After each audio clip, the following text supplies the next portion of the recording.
Hey, it's Madison Chase, and welcome to It's Yes or No. It's your entertainment source or news option. I'm your girl, Madison Chase, and all the way in Wickety Wick, Wisconsin. I got my girl, Stefztv. Say hey to the people. What's up, people? It's Stefztv over here in Wisconsin. Thank God it is not winter yet, so the weather is all right. But, you know, we just here getting ready to talk about some stuff. I feel like you just had a little Texas drawl, Steph. Is that me or is that? No, I did that on purpose. I totally did. I don't really have Texas in me anywhere. It's New York. I lived in North Carolina for a minute and LA, but no Texas. But I can do a good one if you want me to. Okay, that's pretty good. I'll go with that. Okay, Steph. So today we're recapping Ryan Lochte. So you have the facts and the questions. So whenever you're ready, take it away. Okay, yeah. So the facts are that after Ryan Lochte said that they were robbed in Rio, the news, everyone pretty much, this blew up. It took over. It took over reporting time on the actual Olympics when they were still going to talk about this. The truth now has come out that he was not robbed the way he said.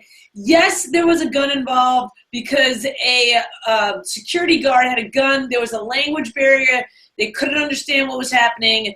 Apparently, Ryan and fellow swimmers vandalized the gas station. So the gas station was wanting money for the vandalization that happened. They gave them the money, and they pretty much tried to give them money so that they could get away before the cops that were called by the gas station came. That's pretty much what happened there. Now, from that, as expected, pretty much, Ryan Lochte is losing sponsors, and he's losing them big time.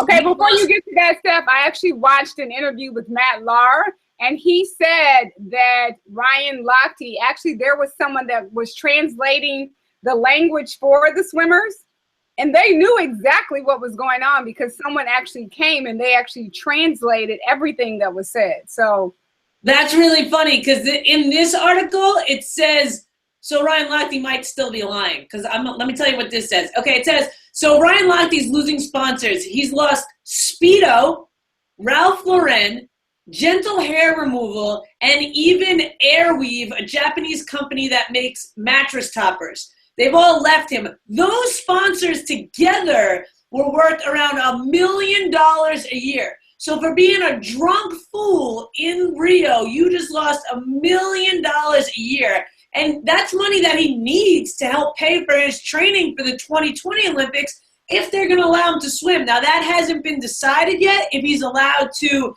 still swim or not, but that's pretty crazy. But Ryan Lochte did do an interview for People magazine, and he's finally dropping the robbery angle. He said, quote, "I made that up. The part that I made up was saying that it was a robbery. I think the word robbery shocked a lot of people, and the story went viral after that. A gun was pulled, and we had to give them cash. If I didn't say robbery, none of this would have happened." He also said, quote, "I was going off their body language. If we were both speaking the same exact language, we wouldn't have argued and things wouldn't have gotten heated." So now if there was a translator, that quote that he's just given to People magazine is another lie. Well, here's the thing that's so interesting to me is that people that like want interviews and they want media attention, like it's kind of like Lolo Jones in the Olympics when she didn't even win, but people were talking about her being a virgin. So this is kind of like the same thing where you made up this story because one, I know he did a reality show, and so you obviously want that attention. So I think that he should lose the $1 million sponsor. And you're still lying. Like, stop lying. Say the truth, and then I think people will have a lot more respect for him, and then maybe he might get other sponsors. But stop lying, Ryan. Stop it. Please. Stop Ryan lying. I mean, stop Ryan from. I like that. Stop Ryan from lying. Yeah, stop Ryan from lying. One of the things that he did do, he's apologized to the teammates, and one of the teammates, James Fegan, that had to pay $11,000 to get out of Brazil, he's going to pay that money for him. So that's cool. But I feel like you just answered my first question, which was, would you leave if you were the sponsors? And I think it is too. Like, number one, you've got a swimmer who's not producing results. He's not the best in the game. this probably hasn't been the first dumb thing he's done. And you kind of have to take a stand for your company. As much as this is a moment for Ryan Lochte to be in the press, this is a moment for Speedo to be in the press, for Ralph Lauren to be in the press. Like, they're doing something good, and they don't want to be affiliated with these people, so they're having their moment as well. Yeah, and had you not said what sponsors, because that's definitely something that I wanted to research, what sponsors did he actually lose? But here's the thing. We have tons of people in politics, entertainment, movies, pretty much in every arena of what our society builds itself on, social media, Twitter, Facebook, all of it, where people do bad things and they get rewarded all the time. So I'm not saying that I agree with why he lied, but I think we live in a generation where people want to do whatever they can to get attention. And sometimes that attention equates to millions of dollars. And, you know, we could talk about a whole family that's built an empire. I'm not even going to say their name because people know who I'm talking about, but they built an empire on a salacious tape. I'm not saying what it was, but you know what I'm saying. If you could. Oh, I got what you're saying. I mean, there's lots of good business planning in that too. But I think it just comes down, like you hit the nail on the head, pretty much. It comes down to that people in the media or people in the spotlight know that any press is good press. Exactly. It's unfortunate, but that's kind of the way the world, you know? Yeah, and so just like he lost those sponsors, I guarantee you someone is going to say, oh my goodness, we feel sorry for him. Let's help him let's give him sponsorship to our company. Because again, press is press. People are talking about him where they weren't talking about him. And how many times have we mentioned Michael Phelps? 0. People aren't talking about him. He won several gold medals and a bronze or a silver. I'm not really sure exactly, but I know he won. And a bunch of gold. Yeah, how many? 4? A silver and a bunch of gold. Yeah. One silver, yeah. I want to say 4. Okay, that's besides the point. We'll put that in there. But my point is, who are we talking about right now? We're talking about Ryan Lochte. We're not talking about Michael Phelps. We're talking about Ryan Lochte. So I think even when we look at kind of just the way our society is going and how back in the day there was job security and people had great jobs and you could work at a company for 20 plus years and retire and get your Social Security and get your retirement money. But that has completely changed. It's not the same thing. And so I think a smart sponsor would try to figure out a better way to spin it, or so that they could still get the press, because Speedo, now we're talking about Speedo. So I don't know if that's the smartest thing for them to do, is to pull out, like, number one, he's young too. Young people make mistakes, and not that he should be rewarded for lying. I think that's the big thing. Like, had he said, you know what, I made it up. I'm sorry, you guys, because I was drunk. I made it up. I was drunk. I made it up. Say that, because then I think you may not lose.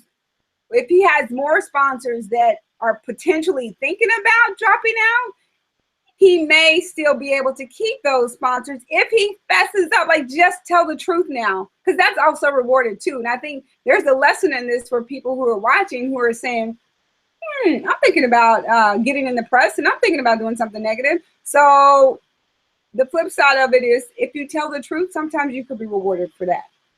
I'm with you.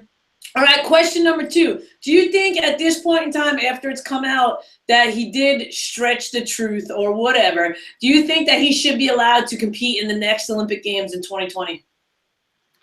You know what? I think that's a hard question, because when you make a mistake and you do the time, i.e., like, does the punishment fit the crime? And that's kind of what I put in this. Like, this is punishment for losing the sponsors that's worth $1 million, and hopefully he has other sources of income. But does it fit the crime? And I don't know that it does, because so many people have benefited from bad behavior and or from crimes. Like, and people love to talk about the crimes that we could see, but people never talk about white collar crime. They never talk about that. We never talk about the man in the Wall Street Journal, the guy who was investing all of these millions of dollars for people.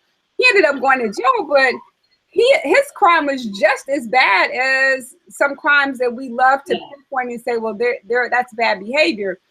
So I don't know that this should suspend him from actually being a part of the 2020 Olympics. I think he learned his lesson, and his lesson is I'm not going to have sponsors if I continue this bad behavior and if I continue to lie. But I don't think it should affect the 2020 Olympics and his opportunity to compete.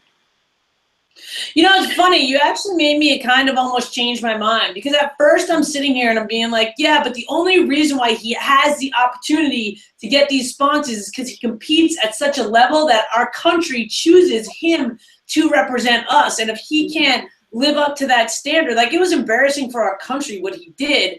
But in the same sense, yes, I mean, like, if there is something, you know, not like you kind of made me see, like, does it fit the crime? Like, yeah, like, if you take all of that out of it, like, yes, he's supposed to be representing our country. Yes, he's supposed to be doing this. He told a lie. You know, like, it wasn't like he made up he stretched the truth is what he really did. Definitely stretched the truth. Stretched the truth. So it's like, the stretching is like, if I was to go stretch the truth, and I get that because he's who he is, it's a very different, and people put their brands and stuff behind him. But it's like, yeah, does this, you know, for the next 4 years, so say he loses a sponsorship for 4 years, that's $4 million he lost. If he can figure out and work harder in a way to get himself trained and to go do good and to, like, not do this again and represent our country in a right way and show that, like, what our country is about is that people do fail, but we try and build them back up and they come back even stronger, I'm not mad at that. Yeah. So your answer is that shouldn't affect his potential. Yeah, I think that, you know, honestly, I think that it's not something that should be decided right now. I think that it's something that should be decided 2 years from now to see what he's doing. If he's still acting like an idiot, then no, he shouldn't. But they don't pick that team until, you know, someone like so I guess my answer is no, he should not be told right now that he can't compete in 4 years. Yes, I agree. Okay. My third question is, would you be pissed if he was your teammate? I think the teammate that had to pay $11,000 and the two teammates who had to get off the airplane because they were a part of it. Here's the thing, though. If you hang around people that do bad things and have bad behavior, and or you sit by and you idly watch it and say, no, I'm not doing it.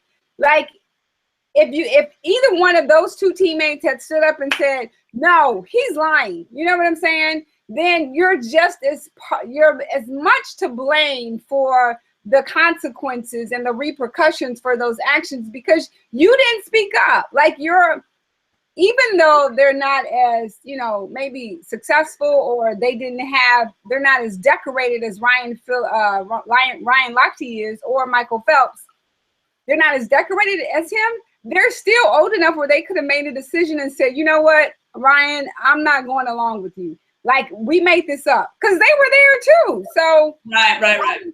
Why is he the head honcho that's leading the shot? So I think what happened to them, those are the consequences for those actions. And I think Ryan Lochte paying the guy $11,000, like, you could have said something before. Like, if it were me and if I were one of those other two guys, I'd be holding my own press conference and saying, you know what?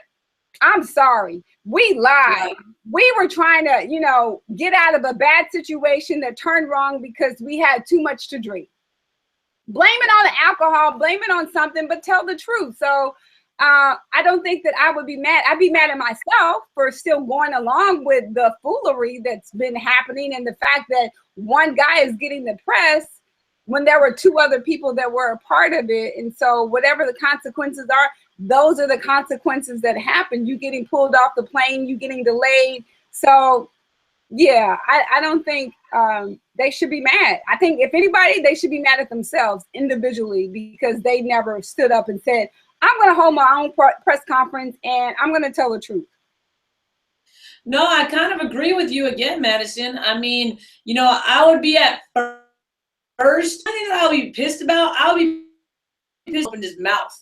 Because if he wouldn't have opened his mouth, it wouldn't have been a problem to begin with. And I'd be like, man, why are you trying to do this? But then, yes, and I do believe that some of the swimmers, what they told authorities is what started to not line up, which then is what led to figuring this out. But yeah, I agree with you. You know, in the beginning, I'd be pissed because he said something maybe he shouldn't have. But at the end of the day, man, when you're in a situation like that, you got to speak your truth. Yeah. And I think that's the lesson in everything, especially in this life, like especially social media. Like you say one thing, and when you're on a certain platform, i.e. the Olympics, what you say can hold huge weight. Like this is huge. Like this is a story that people have been talking about. Photographers are trying to get your picture. They're trying to see what you're doing now because you had such a huge story on top of the Olympics, which is a worldwide stage. And I definitely don't think that his behavior is a representation of the Olympics, because we have other stories like Simone Biles and Simone Manuel that people may not be talking about because you have distracted them with your lies. I'm with you, girl. That's it. That's my questions. Thank you. I love it. What'd you say, Steph? I cut you off. Oh, no, that's it. I was just like, thank you. That was what my update was on the Ryan Lochte situation. I wanted to know what you think. Thank you so much. And it was a lot of insight today. I feel like we agreed a lot. It was fun. I know. There was no yes or no. We were basically on the same page. So thank you, Stefztv, all the way in Wickety Wick, Wisconsin. I'm your girl, Madison Chase, and this is It's Yes or No. It's your entertainment source or news option. I'm on YouTube at One Mad Chase. I'll put all my other social media hashtags in the bottom of the comment section. My media website is Madison Chase Media, Madison Chase Fitness, and I am on Instagram, Madison Chase Fitness, and then Twitter, Madison Chase Fit. Steph, where can everybody find you? You guys can find me on Instagram and Twitter, Stefztv. That's I am Stefztv. That'll be right down below. And my YouTube page is Stefztv as well. So check it out. Okay, and for the next show that we do, the goal is to do this on Tuesdays and Thursdays. It didn't quite work out that way yesterday because I was at the Los Angeles Rams training camp. Did I tell you that, Steph? I was at the Los Angeles Rams training camp. Yeah, I'm a little jealous. I'm a little jealous. But when you come back to LA and visit, you know we can go to a game. All right, love it. Love it. So we're going to figure out the next time how to invite people to join this conversation as well. So maybe you guys can send your questions. And if you're interested in actually joining the conversation with Steph and I, please leave your information and your email below. And we'll see you guys next time, hopefully on Thursday. Sounds good to me, girl.